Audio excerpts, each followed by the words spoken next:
Anne Hathaway, this is such a phenomenal, flawless role, but it's so different from what I've seen you in Love and Other Drugs, Princess Diaries. You saw Love and Other Drugs? I did. I didn't think anybody did. I did. I thought it was good. I thought it was you. good, but this time you're playing a single mom who's trying to pay the bills. Yes. So many people can relate to that. Yeah. How do you connect to your character? I mean, I think I had a tremendous respect for Fantine, knowing that, you know, although she is a character, she's representative of a truth in our world.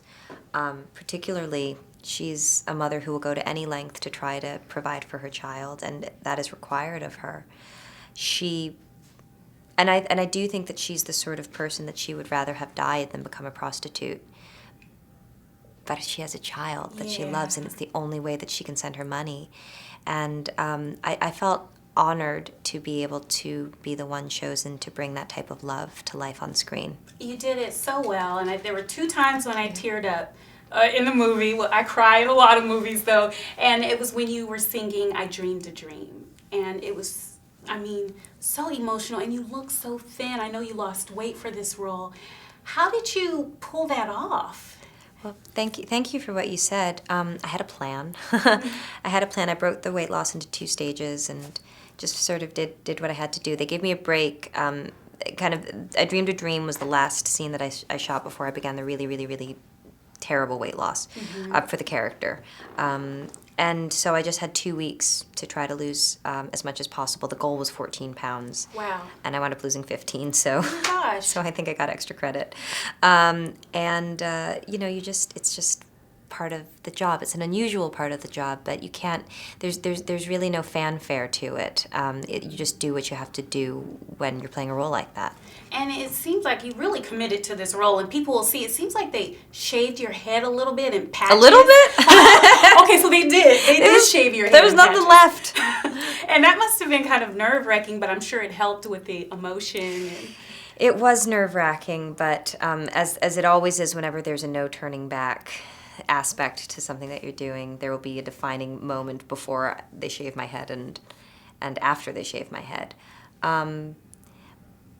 But once again, I felt really lucky that I was the girl whose head was getting shaved. So, you know, it's taken me a long time to figure out how to own it, but just for me, because I was so not involved in the process of the cutting of the hair. It was all about Fantine. right. But I'm just, it's a cool thing to get to do as an actor. Like, a part of me just felt like, you know, I was asked to, like, join the best part of the tradition of what I do.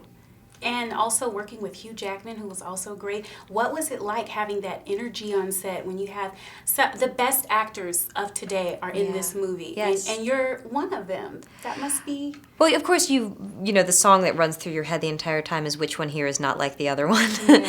And I was like, oh, that's me. I think that one of the beautiful and unique things about being an actor in this film was we all ran the gamut in terms of experience. You know, you have Russell, who's won an Oscar, and then you have Samantha Barks, and this is her first ever on-screen performance. And on all of our first days, we were starting from the exact same level of experience of singing on film, which was 0. None of us had ever done any, because this had never been tried in this way before. Right. So it was a great leveler between all of us, and we were all just really open and curious, and there was no rules, and no one had a technique that, you know, kind of that someone else might not have had. We were all just in it together, and we were all really invested in each other's performances, because if Hugh had a great performance in the prologue and figured something out, he would then come back and, like, share it with all of us, and then we could incorporate that into our attempt. And it was a really loving and collaborative environment and no one had an ego. And you'd expect in a musical everyone would be a diva.